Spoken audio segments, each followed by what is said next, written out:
என்னோட உடல்நிலை, அதாவது எல்லாரும் ஒரு தப்பான ஒரு ஒரு கருத்தை வந்து பரப்புனாங்க. நான் அப்போலோ ஹாஸ்பிட்டல் அட்மிட் ஆனேன், அந்த மாதிரி விஷயம்லாம். அப்படியெல்லாம் ஒன்றும் இல்லை. It was a severe bout of fever. அன்னைக்கு என்னால் முடியல.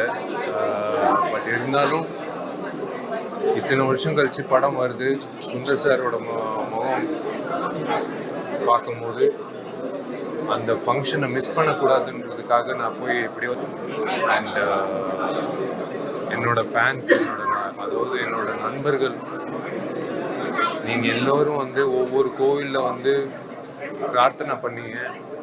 உங்கள் எல்லோருக்கும் நான் வந்து கடமைப்பட்டிருக்கேன். நான் உங்களுக்கு எல்லோருக்கும் நான் வந்து 2 கையோட கை கோர்த்து நான் வந்து வணக்கத்தை தெரிவிச்சுக்கிறேன்.